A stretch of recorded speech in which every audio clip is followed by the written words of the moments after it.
Let's be honest, every footballer hates losing the ball in 1v1 situations. In this next couple minutes, we'll take a look at the most common mistakes that players make in 1v1 situations and what you can do to fix it. Now first, the most common mistake that players make is stopping with the ball. And this is such a bad mistake to make because you lose all momentum that you were carrying with you, keeping the defender on their back foot. Once you lose that momentum, the defender can now take the initiative and get stuck into a tackle or take control of the situation.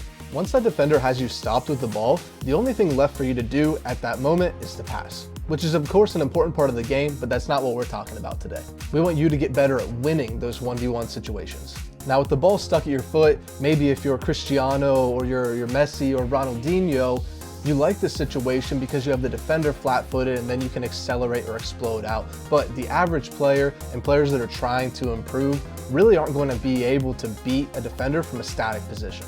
Another big mistake that players make in these situations is turning around, turning their back.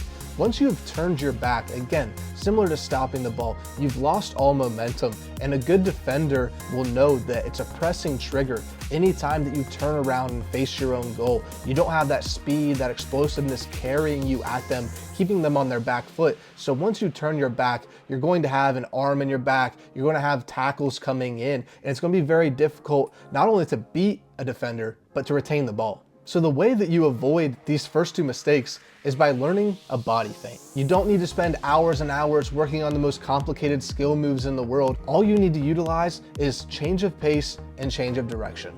If you're carrying at a defender at 100% sprint speed, it's very common that they can just start to drop off and they can pick up speed to keep up for when you change your direction. But if you slow down your dribble and you're driving straight at the defender, you're squaring their hips, maybe you're going at 70% pace, they can't just turn around and full sprint or they're going to give you space to attack. So in most situations, you should be slowing down that pace a little bit, driving at that defender and waiting for that moment to push to either side and to accelerate from 70% to 100%. And the most effective way to do this is by implementing a body feint. And again, you don't need all these complicated skill moves. All you need to utilize is a body feint. If you can change your pace and direction faster than the defender, then you'll beat them in that 1v1 situation. And the master of this, the best example of this is of course Messi. You don't often see Messi doing things that are overly complicated. He's just so skilled and so talented at the simple things. So he can throw in that body feint and especially the shoulder drop in his case to beat any defender in front of him. If you want to be like Messi and implement the shoulder drop, what you need to do, again, like the name says, drop your shoulder in one direction to get the defender off balance so they start leaning in that direction as if you were going to attack that space. And then drop your foot as well, plant it on the opposite side of the ball, and then as that defender comes in, their momentum carries them, we can then explode off of that plant foot and push in the opposite direction. The defender should be off balance if you do this correctly, and they'll be leaning in the initial direction that you look to attack. And in many cases when you look to implement this in game, the defender is left with two options. One is to let you get past them, or the other is to put in a foul and maybe take a card. So while this might look very simple, it's something that needs to be a part of your muscle memory and your habits. You can't be constantly going through a game thinking, okay, this defender's coming in, I'm going to implement a shoulder drop or a body feint, or this situation I'm in, I'm going to look to do a certain skill move. It needs to become a part of your brain, a part of your instincts and everything that you do, so that when that defender comes, your body and your mind are prepared to execute and implement. So the next step naturally is, how do you develop those instincts? Going from having to think of every little detail to your mind and your body automatically doing that for you is not a one-day process, a 1 month process, and oftentimes it might not even be a 1 year process. It's something that you have to do. You have to get out to work every single day, working to make a movement and practicing it so many times that it becomes natural for your body.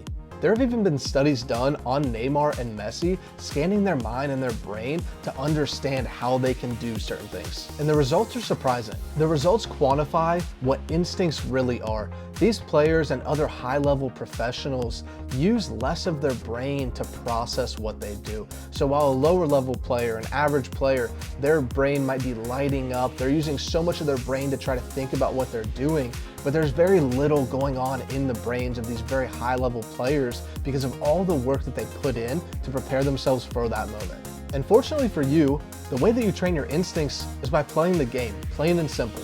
It's so important to play the game as much as you possibly can in as many different scenarios as possible. If it's crap weather outside, go down to your basement barefoot and kick a ball off the wall. Or if you're at the beach and you don't have a perfect 60 by 120 pitch, get a beach ball, go out in the sand. When you train under different scenarios, you're able to develop better motor control and a better connection from your brain to your body. So go outside in your boots and play with the size 5. Go out to your driveway or a parking lot in your tennis shoes and play with the ball. Go out with your friends to a muddy pitch and play. Juggle with a tennis ball. Do all these different things so that you develop these natural instincts and abilities under different circumstances. If you can only play and compete at a high level when the conditions are perfect, you're really out of luck. What's going to happen when you can't control the weather and you're playing in poor conditions? Maybe you're going to be weak mentally and you're going to be weak in your abilities. So train yourself and put yourself in these situations where you're on the ball with different size balls under different conditions so that your body and mind are naturally prepared for whatever comes at you. So whatever your excuse, don't allow that to be an excuse anymore. If you don't have friends that are available, go out and do something by yourself. Go out somewhere public and play some pickup.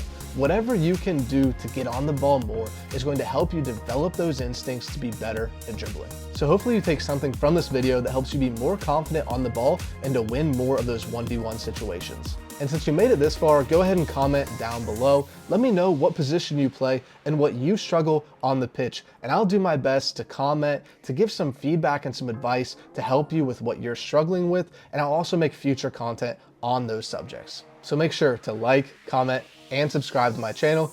Thank you so much. Catch you in the next one.